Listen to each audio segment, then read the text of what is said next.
हमारे जीवन का मूल आधार है करुणा। करुणा क्या है? करुणा दया नहीं, करुणा वो भाव है जिससे हम दूसरे की समस्या को समझते हैं।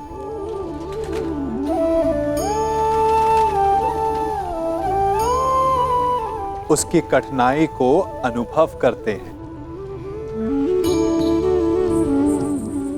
इस संसार में सारे संघर्षों का मूल है एक दूसरे की परिस्थिति को ना समझना, और इस समस्या का हल है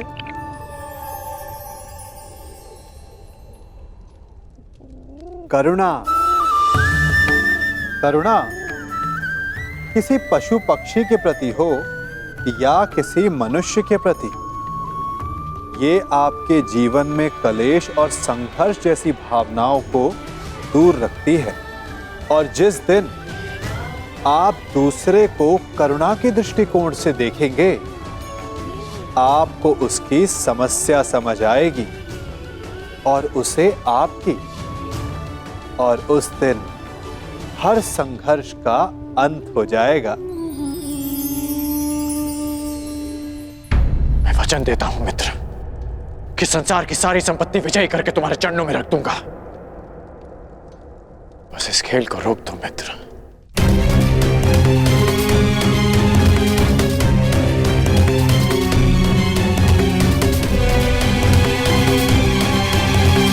किस सोच में हो दुर्योधन? तुम्हारा मित्र कर्ण इतना निवेदन कर रहा है तो मान लो अपने मित्र की बात।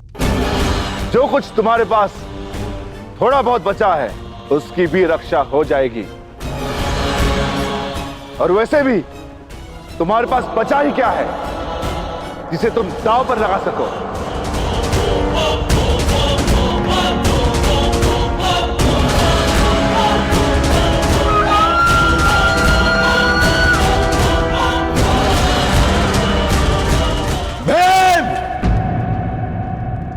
दुर्योधन अजय योद्धा है। दांव चाहे युद्ध का हो या चौस्तर का, पीछे नहीं हटेगा दुर्योधन।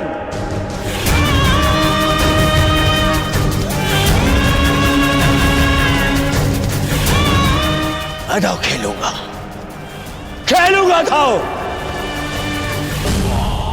खेलो, अवश्य खेलो, परंतु ज्येष्ठ के विरुद्ध दांव पर क्या लगाओगे? सर्वस्व,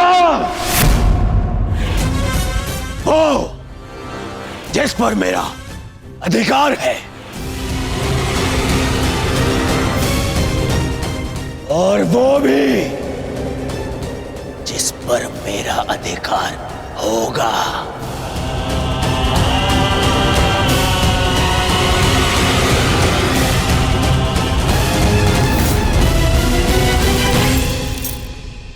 आभूषण जिन पे मेरा अधिकार है,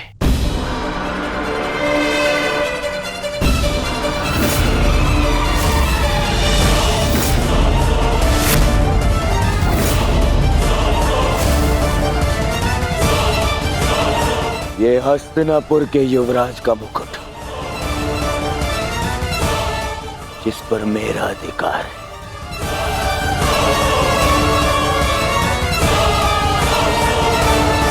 और सबसे अधिक महत्वपूर्ण वो जिस पर मेरा अधिकार होगा।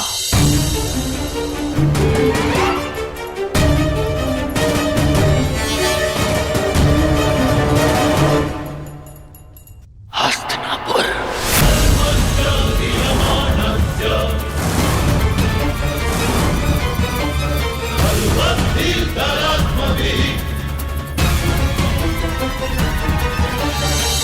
मैं दुर्योधन आज हस्तिनापुर के सिंहासन को दांव पे लगाता हूं।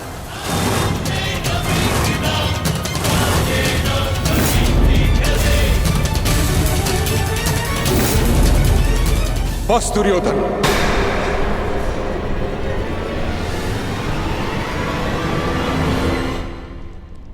हस्तिनापुर कोई वस्तु, कोई आभूषण, कोई संपत्ति नहीं। हस्तिनापुर सम्मान है। कुरुवंश ने सहस्त्र वर्षों की साधना से इसे अर्जित किया है। तुम इसे चौसर पर दांव लगाने की बात करते हो। इससे पूर्व कि मैं इसे हस्तिनापुर का अपमान समझकर शस्त्र उठा लूं, अपने मन से ये बात निकाल फेंको। दुर्योधन, महामहिम बिल्कुल ठीक कह रहे हैं। हस्तिनापुर पर तुम्हारा कोई अधिकार नहीं।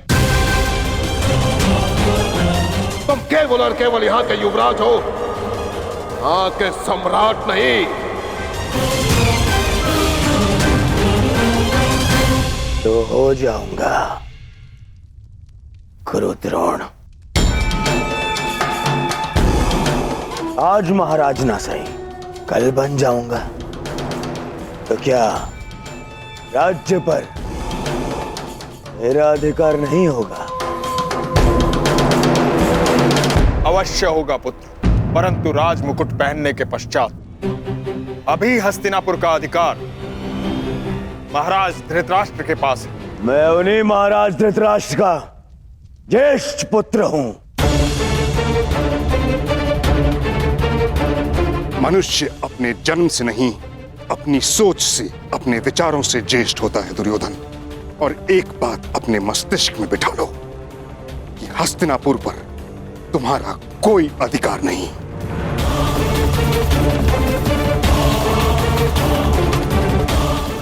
ठीक है, तो जिनका अधिकार है मैं उन्हीं से पूछ लेता हूं। पिताश्री,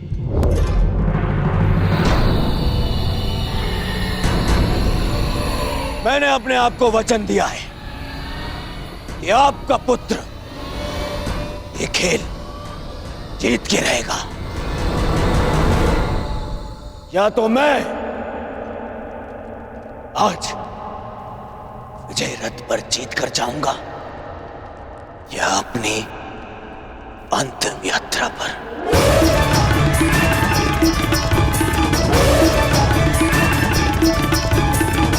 जिस सम्मान की बात पितामह कर रहे हैं, हस्तिनापुर का वही सम्मान आज दांव पे लगा है। अब आप बताइए, क्या आपको अपने पुत्र पर विश्वास है?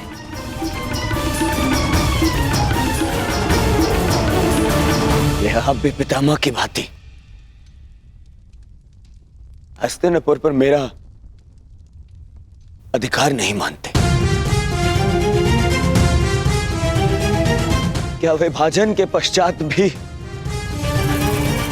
आपको लगता है कि मेरा इस सिंहासन पे अधिकार नहीं? बोलिए ना पिताश्री।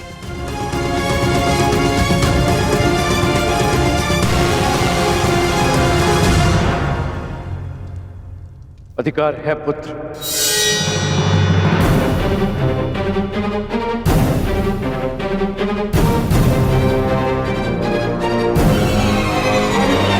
और मैं तुम्हें उस अधिकार का प्रयोग करने की अनुमति देता हूं। धृतराष्ट्र, तुम ऐसा नहीं कर सकते। हस्तिनापुर को दांव पर नहीं लगने दे सकते। पितामह, सबको अपनी सीमा का भान कराने वाले आज अपनी सीमा भूल रहे हैं। ये राजमहल नहीं, राजसभा है।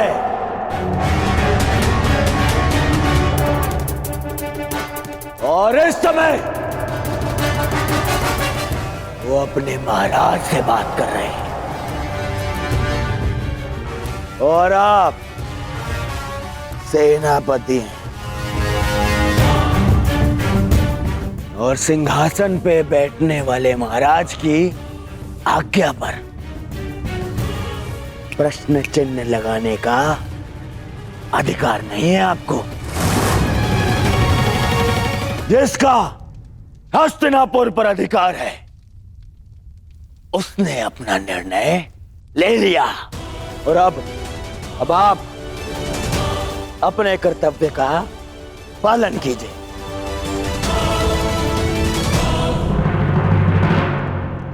तो अब मैं दुर्योधन हस्तिनापुर नरेश की अनुमति से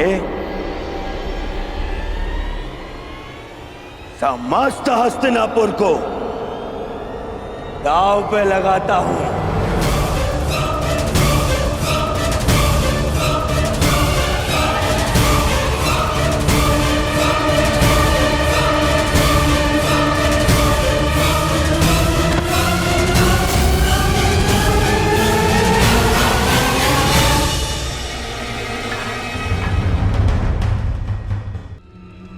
बासकान, ये मार्ग दिखाने का नहीं, मार्ग बनाने का समय है। मौन रहो अब। तो बोलिए सम्राट। एक दाव और सब कुछ आपका। क्या ये दांव खेलने का साहस और सामर्थ्य है आप में?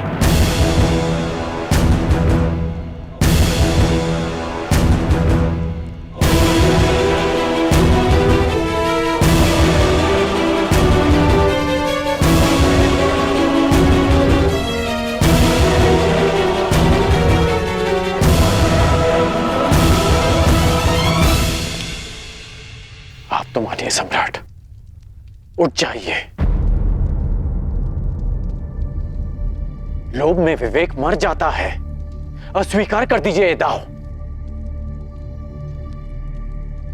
मैं जानता हूं कि आप हमारी भलाई चाहते हैं अंगराज,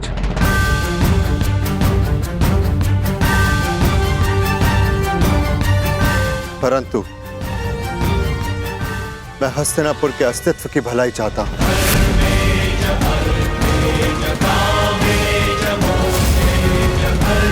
यदि मैं हस्तिनापुर जीत गया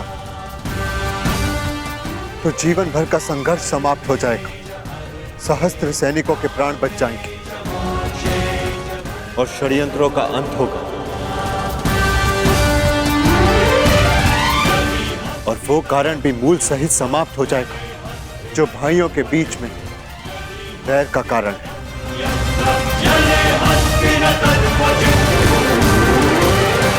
हाँ तो सम्राट, हस्तिनापुर की तुलना में आप दांव पर क्या लगाना चाहेंगे?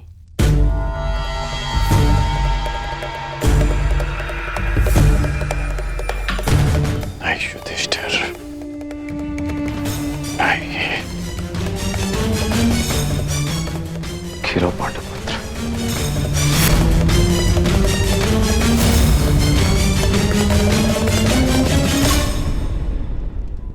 मैं इंद्रप्रस्थ को दांव पर लगाता हूं।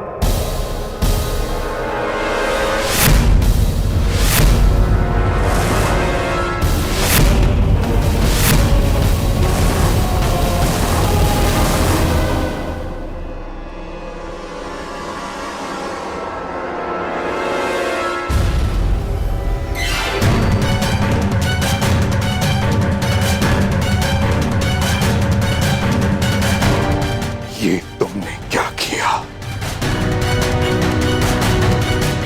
अब भी समय है पुत्र, पीछे हट जाओ। चुनौती का उत्तर देना ही एक क्षत्रिय का धर्म है काकाश्री। बस बहुत हुआ। मैं इस प्रपंच का दर्शक बनकर नहीं रहना चाहता।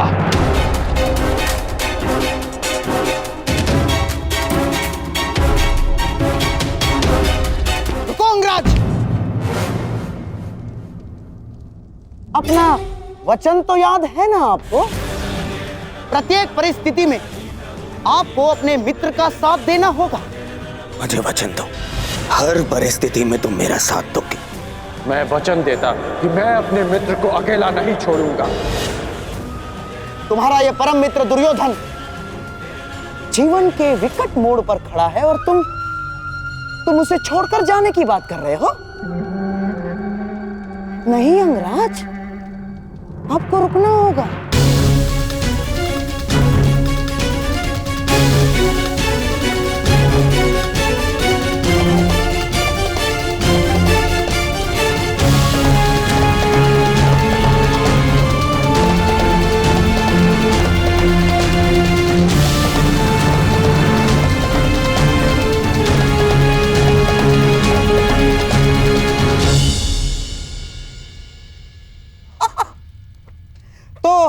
आइए सम्राट, बिना युद्ध किए हस्तिनापुर पर विजय पाने के लिए पासों का प्रयाण करें।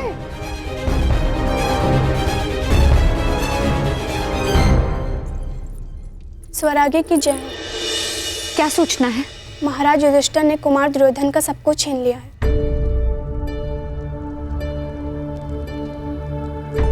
बस अब खेल समाप्त हुआ। माताश्री, अब हमें चलना चाहिए। खेल अभी समाप्त नहीं हुए सम्राज्ञी। युवराज दुर्योधन ने हस्तिनापुर को दांव पर लगा दिया। अंगराज कर ने सम्राट को रोकने का प्रयास किया। तो सम्राट मान गए ना? नहीं महारानी, उन्होंने भी इंद्रप्रस्थ दांव पर लगा दिया।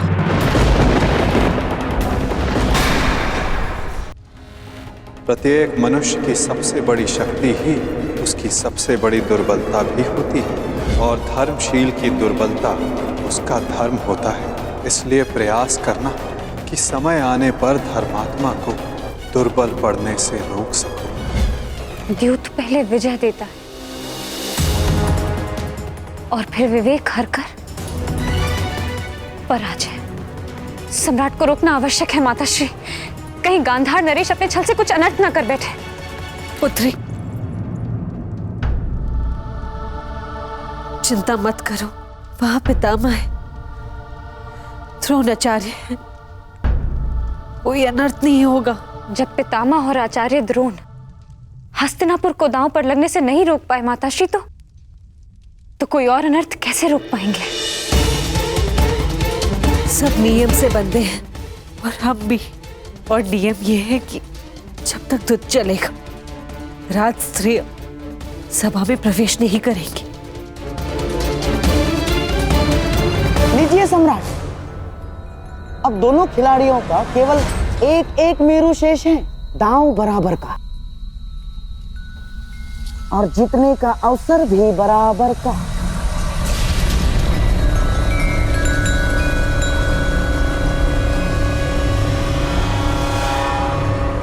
भ्राता युधिष्ठिर को 10 अंक चाहिए और दुर्योधन को 12। बस किसी प्रकार भ्राता युधिष्ठिर 10 अंक ले आए, फिर खेल समाप्त।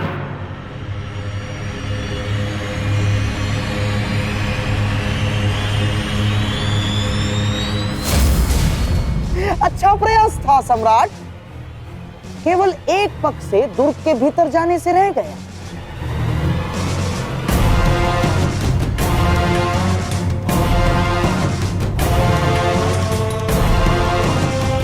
अगले अवसर में हमारी जीत सुनिश्चित है अर्जुन। हाँ, परंतु तब जब मामा श्री के पास 12 ना आ जाए। अंतिम चाल है,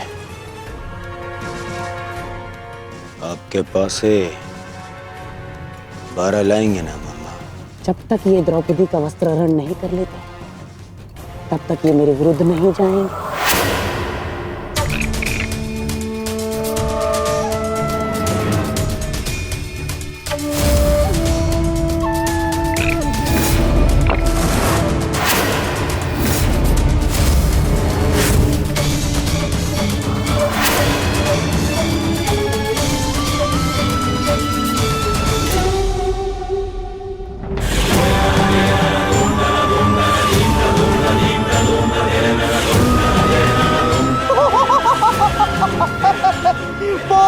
तुम्हारा।